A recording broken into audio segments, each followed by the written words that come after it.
होगा कि भागवत किसे कहते हैं। ध्यान देना, भागवत शब्द में 4 ही अक्षर क्यों हैं और चारों अक्षरों का अलग अलग अर्थ क्या है। ध्यान देना, भा शब्द कीर्तिर्वचनो,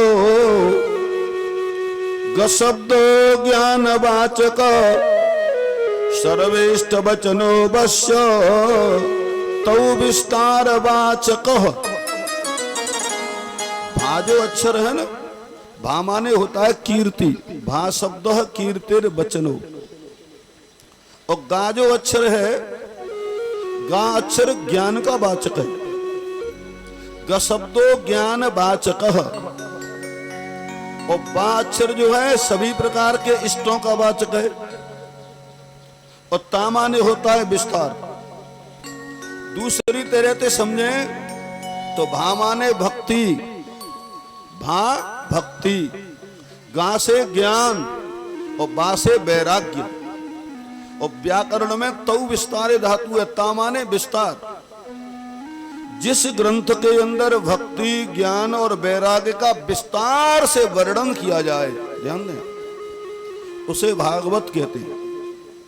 जिस ग्रंथ में भक्ति ज्ञान और वैराग्य का विस्तार से वर्णन हो उसका नाम है भागवत। दूसरी चीज,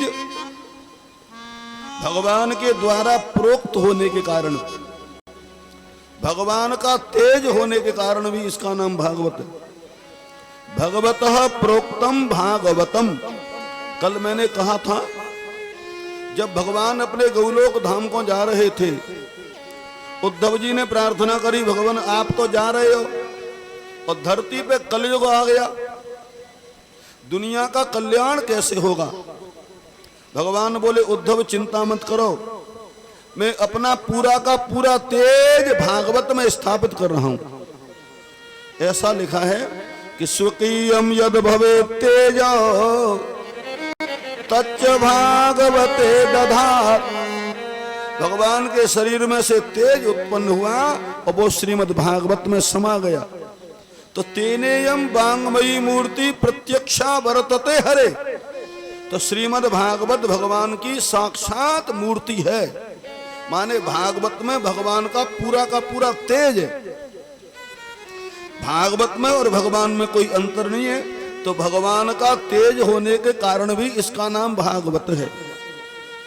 तीसरा कारण इसका नाम भागवत क्यों है, भागवत में ज्यादातर भक्तों की कथा है। चाहे भक्त ध्रुव की हो, चाहे भक्त प्रहलाद की हो, चाहे अम्बरीश महाराज की हो, चाहे भक्त सुदामा जी महाराज की हो, तो ज्यादातर भक्तों की कथा है। इस कारण भी इस ग्रंथ का नाम भागवत है।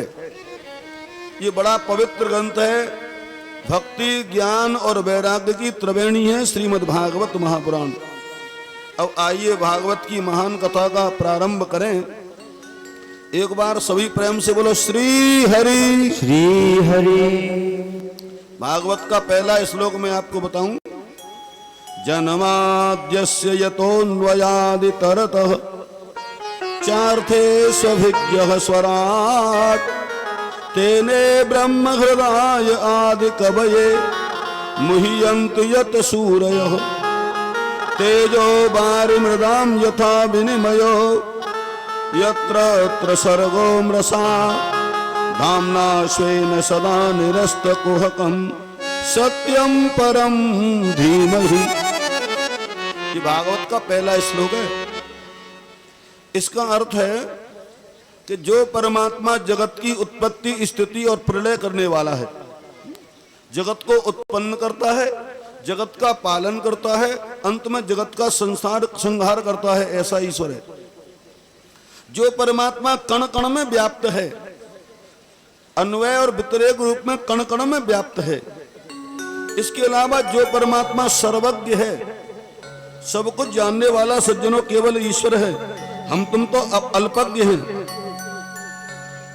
और स्वराट कहते हैं स्वयं प्रकाशवान, वो परमात्मा स्वयं प्रकाशवान है। स्वेनैव राजते इति स्वराट, भगवान ही स्वयं प्रकाशवान है, हम तुम तो उससे प्रकाश से प्रकाशित हो रहे हैं। हम तुम कहते हैं ना कि हमारी आंखों से दिखता है, सब लोग कहते हैं, और मुझे तो लगता है झूठ बोलते हैं। यदि आंखों से दिखता होता तो अंधेरे में आंख होती है कि नहीं? भाई अंधेरे में भी तो आंख होती है, लेकिन दिखता नहीं है। इससे सिद्ध होता है कि आंख नहीं देखने वाली है तो कोई और चक्कर है। श्रीमद् भागवत में जो स्वराट शब्द दिया है, स्वयं प्रकाशवान, केवल ईश्वर स्वयं प्रकाशवान है, उसकी सत्ता से ही हमें दिखता है, उसकी इच्छा से ही। अब सूर्योदय भगवान की इच्छा से होते तो दिखता है, और अंधेरा हो जाता है तो नहीं दिखता। तो स्वयं प्रकाशवान केवल भगवान है, और उन्हीं की सत्ता से हम लोग प्रकाशित हो रहे हैं। तेने ब्रह्म हृदय आदि कवये मुह्यन्ति यत सूरयः, ऐसा लिखा है। जो परमात्मा ब्रह्मा जी महाराज को संकल्प मात्र में वेदों का ज्ञान करा देते हैं, जिस परमात्मा की माया ये संसार है, ये संसार क्या है? भगवान की माया। देखने में सत्य लगता है और वास्तव में झूठा खेल। संसार झूठा खेल है महाराज। एक क्षण का भी पता नहीं कि संसार कब नष्ट हो जाएगा। तो तेजो वार मृदाम यथा विनिमयो यत्र स्वर्गो मृषा, जैसे मृग तृष्णा होती है ना, तो उसी प्रकार से ये संसार देखने में सत्य लगता है, बाकी पूरा झूठा खेल है, मृषा है।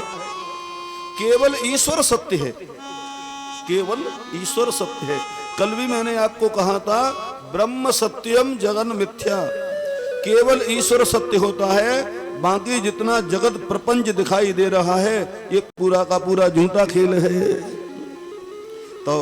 तो सत्यम परम धीमहि, उस परम सत्य का हम ध्यान करते हैं।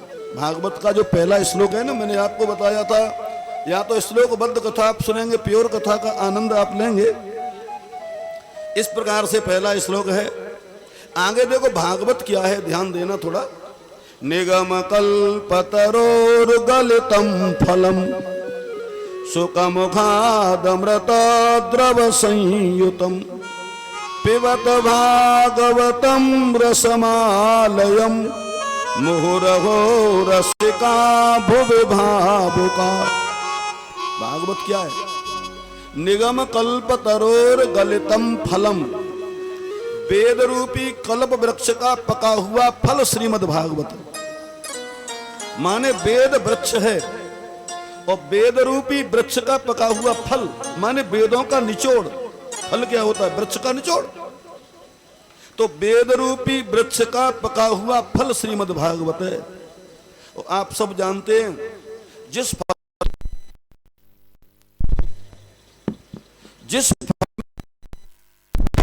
हेलो बोलो भक्तवत्सल भगवान की जय हो। जिस फल में तोता चोंच लगा देता है वो बहुत मीठा होता है। तो वेदों का फल जो श्रीमद् भागवत में है, इसमें भी तोता ने चोंच लगाई है। तोता कौन है? सुखदेव जी। सुख मुखादमृत द्रव संयुतम, सुखदेव रूपी तोता ने चोंच लगाई है, इसलिए बहुत मीठा होगा, अमृत द्रव से युक्त हो गया। आगे लिखा पिबत भागवतम रसमालयम, इस भागवत रस को पियो। ये नहीं लिखी सुनो, भाई लिख सकते थे श्रृणुत, नहीं पिबत। पिबत का मतलब पियो। कैसे पिया? का पन्ना घोर के पी लें। पीने का मतलब होता है कि जैसे हम कोई चीज पीते हैं तो उसका असर हमारे शरीर पे आता है। पानी पीते हैं उसका असर आता है, दूध पीते हैं तो शरीर बलवान हो जाता है, हमारे शरीर पर उसका असर आता है। विष पिए तो हाल असर आता है। तो पीने का अर्थ इस प्रकार है कि इसको इस प्रकार सुनो कि हमारे जीवन में इसका असर आवे। कथा सुन के वैसे ही रह गए तो कथा सुनने का मतलब क्या है? कथा सुनने के बाद में कथा का असर हमारे जीवन में आना चाहिए। हमारे जो बुरे कर्म है वो छूटने चाहिए और अच्छे कर्मों की तरफ हमारा मन जाना चाहिए। भगवान के चरणों में सच्चा प्रेम होना चाहिए। तब लिखा है पिबत, माने इसे पियो। तो इस प्रकार से ये बड़ा ही पवित्रतम, दिव्यतम, महानतम ग्रंथ है। अब सुंदर